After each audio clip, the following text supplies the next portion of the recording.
നല്ല ഒന്നാം തരം രണ്ട് ശാഖ കുണ്ടന്മാരുടെ വീഡിയോ ആയിട്ടാണ് എൻ്റെ പ്രിയപ്പെട്ട പ്രേക്ഷകരിലേക്ക് വന്നിരിക്കുന്നത്. തൽക്കാലം ഫാമിലിയൊക്കെ ഉണ്ടെന്നുണ്ടെങ്കിൽ നിങ്ങൾ ഒന്ന് ഹെഡ്സെറ്റ് വെച്ച് കേൾക്കുന്നതായിരിക്കും കുറച്ചുകൂടെ നല്ലതെന്ന് എനിക്ക് തോന്നുന്നു. കാരണം ഈ രണ്ടെണ്ണത്തെക്കുറിച്ച് പറയുമ്പോഴത്തേക്ക് ഒരുത്തൻ അത്യാവശ്യം നല്ല ഭേദമുള്ള ഒരുത്തനാണ്, ഇടയ്ക്കൊക്കെ നല്ല വീഡിയോകളൊക്കെ ചെയ്യും. കാളി എന്നാണ് ഇവൻ്റെ പേര്. മറ്റൊന്ന് പറയാൻ പോലും കൊള്ളത്തില്ല, അനന്തപുരി വ്ളോഗ്സ് എന്ന് പറയുന്ന തന്തയ്ക്ക് മുമ്പുണ്ടായിട്ടുള്ള ഒരു പരമനാറി, ഒരു നായിൻ്റെ മോൻ എന്ന് മാത്രമേ പറയാൻ പറ്റൂ. ഇത്രയെങ്കിലും ഞാൻ പറഞ്ഞില്ലെങ്കിൽ ഒരു സമാധാനം കിട്ടുന്നില്ല. ഈ വീഡിയോ കാണുമ്പോൾ നിങ്ങൾക്ക് മനസ്സിലാവും എന്തുകൊണ്ടാണ് ഞാൻ ആ ഒരു പരാമർശം നടത്തിയെന്നുള്ളത്. നമുക്കിവിടെ അഭിപ്രായ സ്വാതന്ത്ര്യമുള്ള നാടാണല്ലേ, നമ്മുടെ രാജ്യത്തിന്റെ ഭരണഘടന അനുസരിച്ച് ജീവിക്കുന്ന പൗരനാ.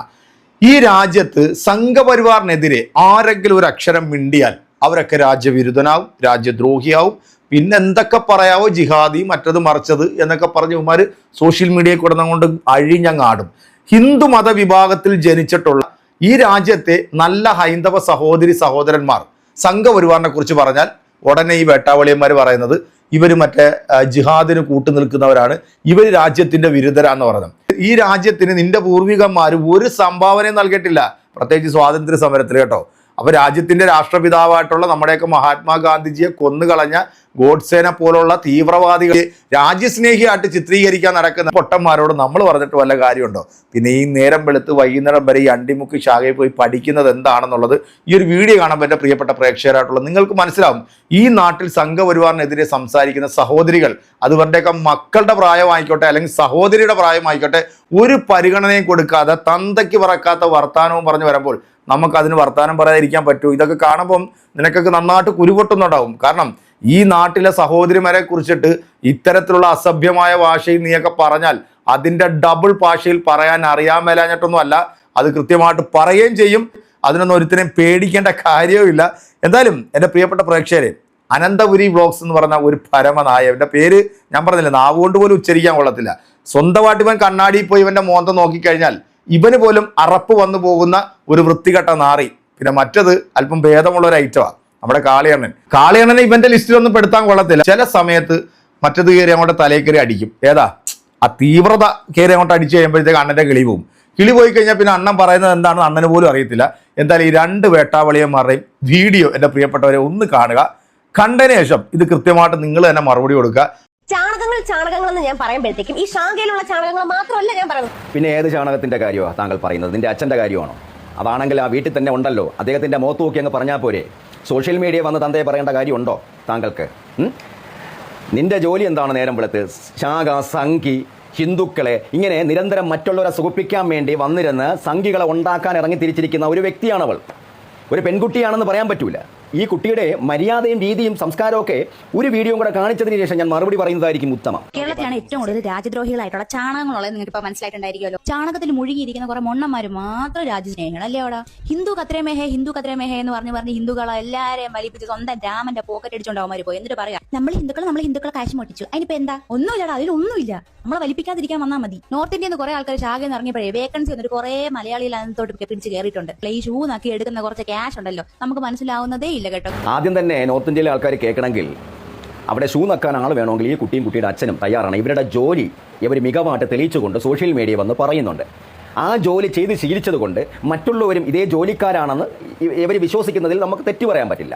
അവിടെ ആളെടുക്കണമെങ്കിൽ പറയണം. ഈ കുട്ടിയും കുട്ടിയുടെ അച്ഛനെയും അവിടെ നമുക്ക് വേണമെങ്കിൽ ഒരു ചെരുപ്പ് കടയും കൂടി ഇട്ട് കൊടുക്കാം, നല്ലതായിട്ട് ജോലി ചെയ്യും എന്ന് ഇവരെ സംസാരത്തിൽ തന്നെ തെളിയിക്കുന്നുണ്ട്.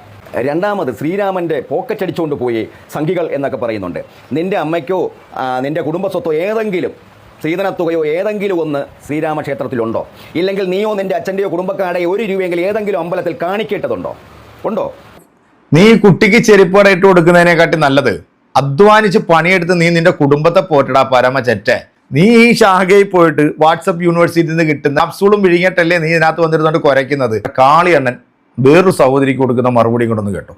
നിങ്ങൾ മറ്റുള്ളവരെ ചാണാന്തീനി എന്നൊക്കെ വിളിക്കുമ്പോൾ ആ ചുണ്ടത്തിരിക്കുന്ന മലമെങ്കിലും തുടച്ചു കളഞ്ഞിട്ട് വേണം ആ പണിക്ക് നിൽക്കാൻ. മനസ്സിലായില്ലേ? എന്തായാലും ഞാൻ ചെയ്യുന്ന ഈ വീഡിയോ നമ്മുടെ അണ്ടിമുക്ക് ശാഖ ചേട്ടന്മാർക്ക് തീരെ പിടിക്കണമെന്നില്ല. നിങ്ങളൊരു പ്യുവർ ചാണകം ടീമാണെങ്കിൽ ദയവ് ചെയ്ത് ഇത്തരം വീഡിയോസ് ഒക്കെ നിങ്ങളൊന്ന് കേൾക്കൂ. നിങ്ങൾ സാധാരണഗതിയിലെ ഈ തീട്ടന്തീനി കമ്മികളുടെ കാര്യങ്ങളൊന്നും ഞങ്ങൾ കേൾക്കാറില്ല. അത് ഞങ്ങൾ സാധാരണ നിങ്ങളോട് പറയാറുള്ളത് അമ്പലം പാർട്ടി ഓഫീസിന്റെ കക്കൂസിന്റെ മുമ്പിലിരുന്ന് പറയാനാ പറയാറ്. എന്തായാലും തീട്ടണ്ടിയും ഇത്രയൊക്കെ കാര്യം പറയുമ്പോൾ നമ്മൾ കേൾക്കണല്ലോ. കേൾക്കാം. നീ പറ, എന്താ എന്റെ പ്രശ്നം പറ. മൂഞ്ചി കുത്താതെ നാളെ നിങ്ങളുടെ മക്കൾക്കൊക്കെ ഈ ഗതി തന്നെയായിരിക്കും ഈ നാട്ടിലുണ്ടാവാൻ പോകുന്നതെന്നുള്ള സത്യാവസ്ഥ മനസ്സിലാക്കും. അതായത് ഇവന്മാരുടെയൊക്കെ, അതായത് ഈ BJP നേതാക്കന്മാരുടെയൊക്കെ മക്കള് അന്തസ്സായിട്ട് നല്ല പണം മുടക്കി വിദേശത്ത് പോയി പഠിച്ച് അവിടെ തന്നെ പെർമനന്റ് റെസിഡൻസി ഒക്കെ എടുത്തങ്ങ് ജീവിക്കുവാണ്. ഇതാണ് നിന്റെ പ്രശ്നം. ശരി, ഇതാണ് നിന്നെ തീട്ടത്തീരിന്ന് ഞങ്ങൾ വിളിക്കാൻ കാരണം. നീ ചാണന്തീനി എന്നൊക്കെ ഞങ്ങൾ വിളിക്കുമ്പോൾ നിന്നെ തീട്ടത്തീരിന്ന് വിളിക്കാൻ കാരണം എന്താ അറിയോ? ആ ക്വാളിറ്റി കുറവ് നിനക്ക് ഉള്ളത് കൊണ്ടാണ്. നിന്റെ നേതാക്കന്മാരുടെ ഒരു മക്കളെ നീ ഇവിടെ ഒരു കൂലിപ്പണി എടുക്കുന്നതോ അല്ലെങ്കിൽ ഇവിടെ എന്തെങ്കിലും സാധാരണക്കാർ ചെയ്യുന്ന ഒരു തൊഴിലെടുത്ത് ജീവിക്കുന്ന ഒരാളെ കാണിച്ചു തരാൻ പറ്റും? നിന്റെ പാർട്ടി ഓഫീസിൽ നിന്ന് കണക്കെടുത്തിട്ട് പറഞ്ഞു തന്നാൽ മതി. നിന്റെ നേതാക്കന്മാരുടെ ഏത് മക്കളാണ് ഇവിടെ പണിയെടുത്തിട്ടുള്ളത്? അവരൊക്കെ എവിടെയാണുള്ളത്? അവർക്കൊക്കെ മക്കളുണ്ടല്ലോ. അവരാരും മക്കളില്ലാത്ത അന്തന്മാരും തള്ളന്മാരും അല്ലല്ലോ. അവരൊക്കെ എവിടെയുള്ളത്? തീട്ടം കമ്മി എന്തേലും പറയടാ. അടുത്ത പറ. സ്കൂൾസ് ഉൾപ്പെടെ ദിവസേന അടച്ചുപൂട്ടിക്കൊണ്ടിരിക്കുകയാണ്. ഈ കഴിഞ്ഞൊരു പതിറ്റാണ്ടായിട്ട് ഏകദേശം 96,000 ഗവൺമെന്റ് സ്കൂൾസ് ആണ് ഇന്ത്യയിൽ അടച്ചുപൂട്ടിയിരിക്കുന്നത്. ഇതില് ഞാനൊരു വീഡിയോ ഇൻഫ്ലുവൻസ്ഡ് ആയിട്ട് ചെയ്യുന്ന തന്നെയാണ് ഈ വീഡിയോ. അപ്പൊ ഈ ഒരു സ്കൂളുകളൊക്കെ അടച്ചുപൂട്ടാണ്.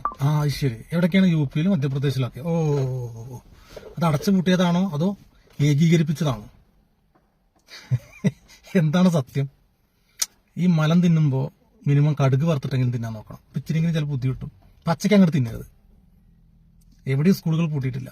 പകരം വലിയ കെട്ടിടങ്ങളുണ്ട്, കുട്ടികൾ പഠിക്കാനില്ല. അവിടെ 50-60 കുട്ടികളേ ഉള്ളൂ. അതിന് അത്രയും സ്റ്റാഫുകളെ, അത്രയും അധ്യാപകരെ വെച്ച് കൊടുക്കണം. വെറുതെ ശമ്പളം വേസ്റ്റാക്കുകയാണ്, വെറുതെ ചെലവുണ്ടാക്കുകയാണ്. ആ സമയത്ത് ഈ കുട്ടികളെല്ലാം ചേർത്തിട്ട് ഇതിന്റെ സെൻട്രലൊരു സ്കൂള് കേന്ദ്രീകരിച്ചുകൊണ്ട് ഈ കുട്ടികളെല്ലാം ആ സ്കൂളിലോട്ട് മാറ്റുകയാണ് ചെയ്യുന്നത്. അങ്ങനെ UP-യിലായാലും മഹാരാഷ്ട്രയിലായാലും ഈ പറയുന്ന മധ്യപ്രദേശിലായാലൊക്കെ അവിടുത്തെ സർക്കാരുകൾ എടുക്കുന്ന തീരുമാനമാണ് സ്കൂളുകൾ ഏകീകരിപ്പിക്കുക എന്നുള്ളത്. മനസ്സിലായോ? ഈ 60-70 കുട്ടികൾ പഠിക്കുന്ന സ്കൂള് മാറ്റിയിട്ട് 3,000, 3,500, 4,000 കുട്ടികളൊക്കെ പഠിക്കുന്ന വലിയ സ്കൂളുകളാക്കുക. ആ കുട്ടികളെല്ലാം ഒരുമിച്ചൊരു സ്കൂൾ കൊണ്ടുവരിക. അതാണ് സർക്കാർ ചെയ്യുന്നത്. നമ്മുടെ ഈ കേരളം പോലെ അല്ല. ഇങ്ങനെ ഈ പറഞ്ഞ പോലെ കല്ലിട്ട ആൾക്കാരെ തലയ്ക്ക് വീണ പോലെ ഉള്ള തിരക്കോ അല്ലെങ്കിൽ അതുപോലുള്ള ജനസംഖ്യ ഉള്ളൊരു നാടുകളല്ല അതൊന്നും. ടോട്ടലി ജനസംഖ്യ ഒക്കെ ഉണ്ടായിരിക്കും നമ്മളെക്കാൾ കൂടുതൽ, പക്ഷെ അത്രയേറെ സ്ഥലങ്ങളും ഉണ്ട് അവിടെ. അതുകൊണ്ട് തന്നെ അവിടെ സ്കൂളുകളിലൊന്നും കുട്ടികളില്ല പഠിക്കാൻ. കാളിയണ്ണ, സത്യത്തിൽ താങ്കൾ ആ കുട്ടിയെ അഭിസംബോധന ചെയ്ത ആ വാക്കില്ലേ, അത് പൂർണ്ണമായിട്ടും ചേരുന്നത് നിങ്ങളെപ്പോലുള്ള സംഖ്യകൾക്ക് തന്നെയാണ്. വടക്കേന്ത്യയിലോട്ടും ഈ UP-യിലൊക്കെ എത്ര സ്കൂളുകൾ പൂട്ടിയെന്നുള്ളതിന്റെ കൃത്യമായിട്ടുള്ള കണക്ക് വിവരങ്ങൾ രേഖപ്പെടുത്തിയിട്ടുണ്ട്. അതൊന്ന് പോയി വായിച്ചു നോക്കിയാൽ മതി, മനസ്സിലാവും. അപ്പൊ സ്ത്രീകളാണെന്ന് പോലുമുള്ള ഒരു പരിഗണന കൊടുക്കാതെ സംഘപരിവാറിനെ പറയുമ്പോഴത്തേക്ക് ലവന്മാർ പറയുന്നത് ഇവിടുത്തെ ഹൈന്ദവ മതത്തെ പറഞ്ഞു, ഹിന്ദുക്കളെ പറയുന്ന ഈ പറഞ്ഞ സഹോദരികളെല്ലാം ഹിന്ദുമത വിഭാഗത്തിൽപ്പെട്ടിട്ടുള്ള. ഏതായാലും ജിഹാദി എന്ന ആ ഒരു വിളി കേൾക്കത്തില്ല. കാരണം മുസ്ലിം നാമം അല്ലാത്തതുകൊണ്ട് ജിഹാദി എന്നുള്ള പേരിൽ നിന്നും ഒഴിവായി കിട്ടി. പകരം കമ്മികൾ എന്നാണ് വിശേഷിപ്പിക്കുന്നത്.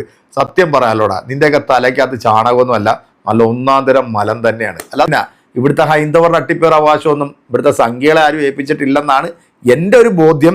എന്തായാലും എൻ്റെ പ്രിയപ്പെട്ടവരെ, നിങ്ങൾ കണ്ടല്ലോ അല്ലേ ലവൻ്റെയൊക്കെ ക്വാളിറ്റിയും ലവൻ്റെയൊക്കെ സ്റ്റാൻഡേർഡൊക്കെ എന്താണെന്നുള്ളത്.